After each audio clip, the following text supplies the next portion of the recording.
અને કંપનીથી આવી ગયા હતા, ચા પાણી પી લીધા હતા, રેસ્ટ કરી લીધો તો બહાર તો વિડીયો શૂટ કરવાનો હતો તો મેં કપડાં ચેન્જ કરી લીધા. એટલામાં જોયું તો કંઈક પાર્સલ આવ્યું હતું બહાર ડિલિવરી. તો આપણે હવે પગથિયા ઉતરીને જોઈએ કે હું આવ્યું છે. અને બોક્સ જોયું તો આમાં છે એસી. હવે ઉપાડવાનું કોને? મારે ઉપાડવાનું. જો એ મારા પાસે ઉપાડવાનું.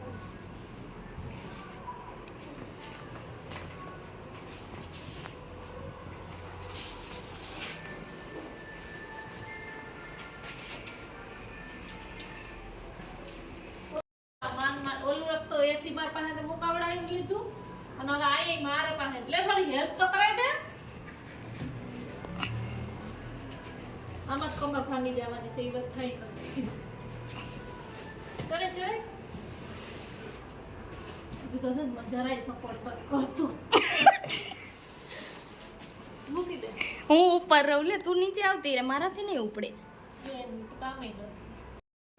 અને પછી એ ભાઈ ફાઇનલી એસીનું ફિટિંગ કરવા આવી ગયા હતા ને એ એસીનું અને એ લોકો એસીનું અનબોક્સિંગ કરી લીધું હતું. અને પછી આઉટડોર લગાડવાનો હતો એટલે એનું પણ અનબોક્સિંગ કરી લીધું હતું. હવે તો એસી થઈ ગઈ તો હાલત બગડી જવાની છે ઘરની સાફ સફાઈ કરીને. તો એ આઉટડોર એને લઈ લીધું હતું. જે ઉપર લગાડવા જવાનું હતું તો હું એને બતાવતી હતી કે ઉપર જવાનું છે અગાસી પર, અને સાથે સાથે વિડીયો પણ ઉતારતી હતી. તો એ લોકોને થોડુંક ઓકવર્ડ લાગતું હશે તો જેથી કરીને એને હસવું આવતું હતું, પણ તોય મેં મારો વિડીયો તો કન્ટિન્યુ ચાલુ રાખ્યો. અને પછી જો ફાઇનલી આઉટડોર લગાવવાનું હતું તો ત્યાં અમે અગાસી ઉપર, જ્યાં એનું લોકેશન ફિક્સ જ હતું, પહેલેથી જ ત્યાં એસી લગાડેલી હતી એટલે એનું આઉટડોરિંગનું જે સ્ટેન્ડ હતું એ ફિક્સિંગ જ હતું, જ્યાંથી એને લગાડવામાં ઇઝી રહ્યું. પછી એ જોતા હતા જાણે મને આવડી જવાનું હોય. હું તો એવી રીતે જોતી હતી કે જાણે બીજી વાર કોઈ એસી કરવાનું હશે તો હું જ કરી લઈશ. એટલી આમ નજરથી હું જોતી હતી કે જાણે મને આવડી જશે એમ. પછી એને ખૂબ મહેનતથી આઉટડોર ઉપરનું હતું જે લગાડી દીધું, જે કુલર ટાઈપનું આવે છે. અને હું વિડીયો શૂટિંગ કરતી હતી, જો એ કેવી રીતે લગાડતા હતા એ બધું જોતી હતી અને વિડીયો શૂટિંગ કરતી હતી. તો બહુ મહેનતથી ફાઇનલી ઉપરનું આઉટડોર લાગી ગયું. પછી આવી ગયા હતા નીચે. તો એને હવે એસી ફિટિંગ કરવાનું હતું. ત્યાં એનું પહેલાં માપ સાઇઝ લઈ લીધું હતું અને કેટલું કરવાનું છે કેટલું નહીં એ બધું એનું માપ સાઇઝ લઈ પછી જે માપ સાઇઝિંગ લઈ લીધું હતું. પછી જે ડ્રીલ ને એવું મારવાનું છે, પેલું હોલ કરવાના હતા એનું મશીન લઈ લીધું. અને જે બધા ટૂલ્સ લઈને એવા હતા એ કાઢી લીધા હતા એ લોકોએ. અને આખું ઘર ટૂલ્સથી ભરાઈ ગયું હતું. મને તો એવું જ લાગ્યું બધું પાથરેલું એટલું પડ્યું હતું ને. પછી એને જે જોતું હતું એ લઈ લીધું. અને પછી એ ભાઈ ફાઇનલી એસી ફિટિંગ કરવાનું હતું તો ત્યાં ચેર ઉપર ચડી ગયા હતા અને માપ સાઇઝ લેતા હતા કે કેટલું કરવાનું છે કેટલું નહીં, તેની પાઇપિંગ ને એ બધું હતું એ. અને આ બીજો ભાઈ હતો એ ટૂલ્સ બધા ગોતતો હતો અને જોતો હતો કે આમાંથી શું શું જોઈએ છે ને શું નથી જોઈતું. અને પાછું જે આઉટડોર લગાડવાનું હતું એના માટે અમારે થોડીક પ્રોસેસ રહી ગઈ હતી. તો હું પણ ઉપર ગઈ હતી ને રીતો વિડીયો શૂટિંગ કરતો હતો. મેં કીધું લાઈ હું સરખી રીતે બતાવ્યું કેવું નહીં. પછી બંને ભેગા હતા તો હું વિડીયો શૂટિંગ કરતી હતી તો એને થોડુંક હસવું આવતું હતું. પણ તો પણ મેં મારો વિડીયો શૂટિંગ કરવાનું બંધ ના કર્યું અને કન્ટિન્યુ જ કર્યું. પછી જોઈએ કેવી રીતે લગાડે છે પાઇપિંગ ને બધું મેં જોયું. હવે કોઈને બીજી વાર એસી કરવાનું હોય તો મને બોલાવી દેજો, આપને આવડી ગયું છે કેવી રીતે કરવાનું કેવી રીતે નહીં. તો જેમ તેમ કરીને આઉટડોરનું કામ પતી ગયું હતું.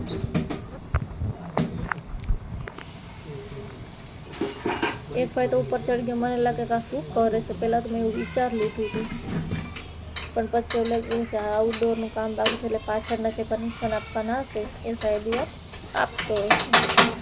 પછી બંનેની મહેનતથી ફાઇનલી આઉટડોર ઉપરનું લાગી ગયું છે. પાઇપિંગ પાણીની હતી એ લગાડવાની હતી. એક એ લગાડે છે ને એક વાયરિંગનું કરે છે. તો એ ફાઇનલી બધું થઈ ગયું હતું.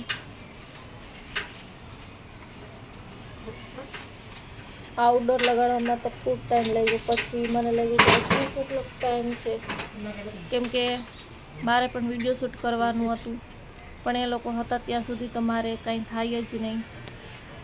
તો એટલું આઉટડોરનું તો બધું કમ્પ્લીટ થઈ જ ગયું હતું.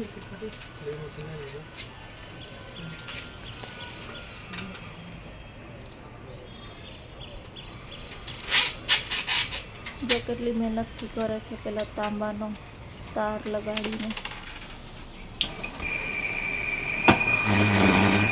લિયોડનું એસી છે, બહુ જ સરસ સારું આવે છે. લિયોડ કંપનીની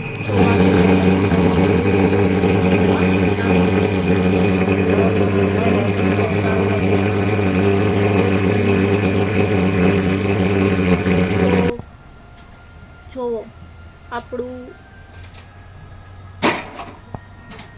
આઉટડોર તો ફિટિંગ થઈ ગયો હતો, અને પછી આઉટડોર ફિટિંગ થઈ ગયું એટલે આવી ગયા હતા નીચે.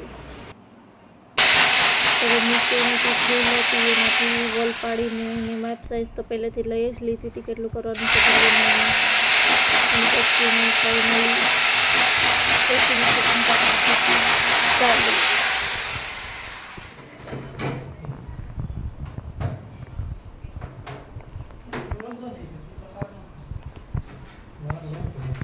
એસીનો કેબલ પણ પહેલેથી ત્યાં અવેલેબલ જ હતો, એટલે એને એટલી બધી નાખવાની કોઈ મહેનત ના પડી. બાકીનું જે હતું ખાલી ડ્રીલથી એને હોલ કરવાના હતા, એ જ કરવાનું. અને એસીની જે માપ સાઇઝને એના પછી ખીલી ખોડવાની ને એવું બધું જ હતું. બાકી તો કંઈ હતું નહીં, કેમ કે એનો પ્લગ તો ત્યાં પહેલેથી જ અવેલેબલ જ હતો. અને એકબીજાની મદદથી બેએ સરસ મજાનું એસીનું ફિટિંગ કરી દીધું. પહેલાં તેને ઓલું સ્ટેન્ડ લગાવ્યું, અને પછી જોવો ફાઇનલી એસી લાગી જ ગયું. હવે તો એસી વગર ચાલે જ નહીં, કેમ કે એસી આવી ગયું છે. એટલે પછી ફિટિંગ કરતા હતા ને ત્યારે મને એવું લાગ્યું એક પડી ના જાય તો સારું, કેમ કે એટલું પેલું થતું હતું ને હલચલ એવું લાગતું હતું. પણ એને તો રોજની પ્રેક્ટિસ હોય એટલે વાંધો ના આવે. અને ફાઇનલી મારું એસી થઈ ગયું. બાય.